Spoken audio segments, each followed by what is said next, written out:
नमस्ते Bharat, WS news digital में आपका स्वागत है। मैं हूं विजय खौसे। आज के खबर के प्रायोजक है एश इलेक्ट्रॉनिक्स एंड फर्नीचर, वाड़ी, नागपुर।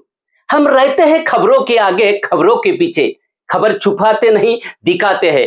राजनीति हो या सामाजिक, क्राइम हो या भ्रष्टाचार की, अन्याय हो या अत्याचार की, हम देते हैं निडरता से खबर को महत्व। आप भी खबर को महत्व देकर हमारे चैनल को सब्सक्राइब करें, विज्ञापन देकर हमें मदद करें। आइए सुनते हैं आज की पत्रकार परिषद। जो मुफ्ती अनीक साहब ने इस्तीफा देने की बात कही थी ऑडियो में, जिसका तस्करा मैंने अभी किया है, वो ये सुन लीजिए। अस्सलाम वालेकुम रहमतुल्लाह वबरकातुहू। भाई, एक दरखास्त थी मेंबरान से, खुसूसन जाहिद भाई और दीगर अफराद से, कि वो जिन हजरात ने से मैंने कर्ज लिया था, उनमें से खुसूसन शोएब भाई, सलीम भाई, मुजम्मिल भाई, हमारे ससरे, ये हजरात की तरफ से बहुत शदीद तकाजा है। और अभी सबसे बड़ी नाजुक बात यह है कि डॉक्टर मलिक साहब का जो कर्जा है, वो कर्जा मास्टर लियाकत साहब को नहीं मालूम है। अगर वो मालूम हो गया तो ये उससे बड़ा मसला हो जाएगा। तो बराए करम कर्ज का इंतजाम कर दीजिए फौरी तौर पर। और मुझसे जो बात हुई है वो बात पर मैं कायम हूँ। आप लोग कर्ज का इंतजाम कर दीजिए, मैं अपनी बात पूरी करने के लिए कभी भी तैयार रहूंगा इंशाल्लाह जी। अस्सलाम वालेकुम रहमतुल्लाह वबरकातुहू। खास है कि इसको टाले ना, जितनी जल्दी अगर आप लोग ये कर देते हैं, क्योंकि अब मसला ये है कि शोएब भाई तो सीधा ये करें मुझसे, तुम इस्तीफा दे के बाहर हो जाओगे, मेरे पैसे का क्या होगा। मेरे को उन लोगों को शुरुआत देख के मैंने पैसे नहीं दिया था, पैसे मैं आपको दिया था। सलीम भाई का भी 2 दिन पहले फोन आ गया था। और मैं ससुर का मामला तो ऐसा है, वो घर का है, वो क्या बोलूं आप लोगों को। अस्सलाम।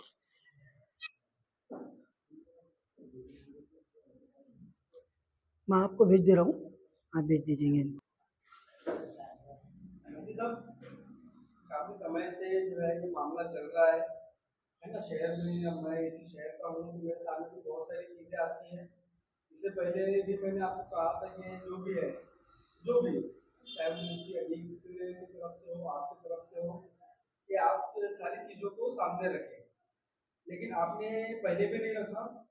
क्या वजह रही कि आज 1 साल, सवा साल का जो है लंबा वक्त गुजर गया, आज क्यों ये नौबत आई कि आपको पुलिस कंप्लेंट करना पड़ा और आज आपने प्रेस कॉन्फ्रेंस की? देखो, ये जितने भी लोग हैं कोई गैर नहीं है।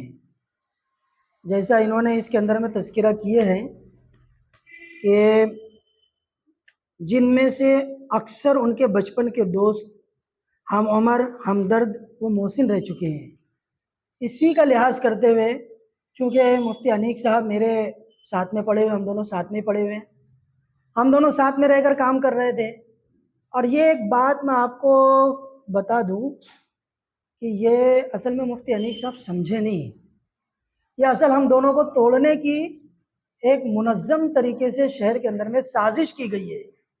इसको समझना चाहिए था। और इस साजिश का जो असर और जो नुकसान बैतुल माल का हुआ है वो हम बयान नहीं कर सकते हैं।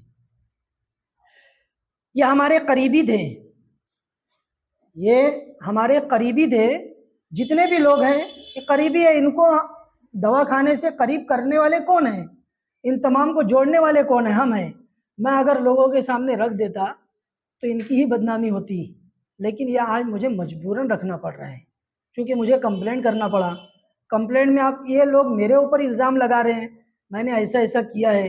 और वाकईतन ये बात अगर मार्केट में जिस तरह से ये लोग चला रहे हैं, ये बात अगर लोग कोई भी सुनेगा तो ये बोलेंगे कि यार ये तो गलत बात कही है, ये तो झूठी बात कही है। तो अब उसकी वजाहत की मुझे मजबूर होकर ज़रूरत पड़ी आज, इसीलिए मैंने इसकी वजाहत की, वरना मैं वजाहत करना अभी तक नहीं किया, ना मेंबर से किया, ना जो है बयान निकाल कर किया, ना खुद किसी के पास जाकर मैं खुद से किया। जो पूछा है उसको मैंने कहा है, किसी के पास जाकर खुद से मैंने आज तक नहीं कहा। मुफ्ती साहब, ये कमेटी किसने बनाई थी? सफ़ा बैतुल माल की कमेटी का मामला ऐसा हुआ है कि हम लोग, जाहिद भाई जो है 2016 के अंदर नागपुर में चला रहे थे। यहाँ पर जाहिद भाई को ही जो है नागपुर में शुरू किए थे सफ़ा बैतुल माल की शाख।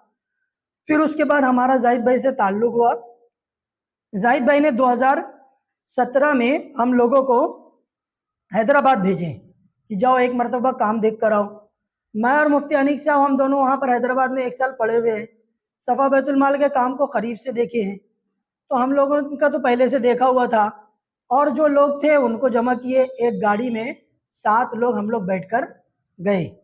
जाने के बाद हमने वहाँ पर काम देखे, मौलाना गयास अहमद रशादी साहब से बात किए।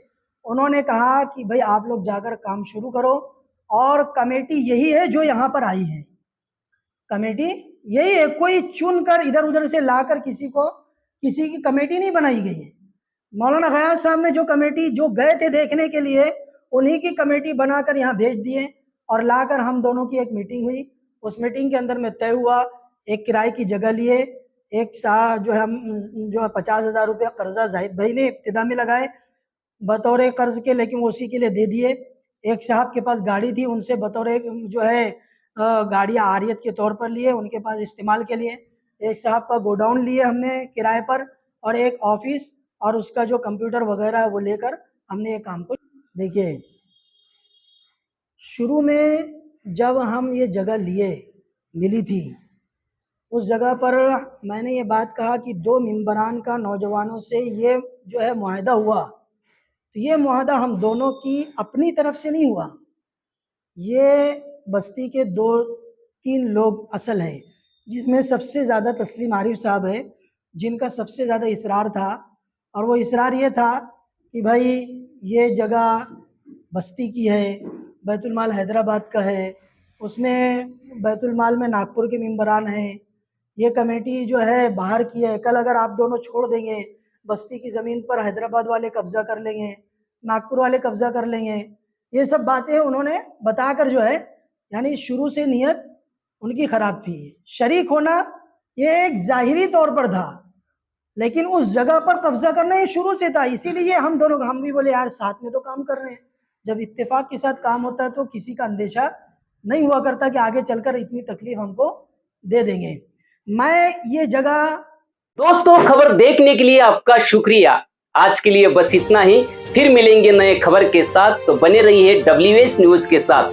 चैनल को लाइक करें, सब्सक्राइब करें, फेसबुक इंस्टाग्राम पर फॉलो करें, विज्ञापन देकर हमें आर्थिक मदद करें। धन्यवाद।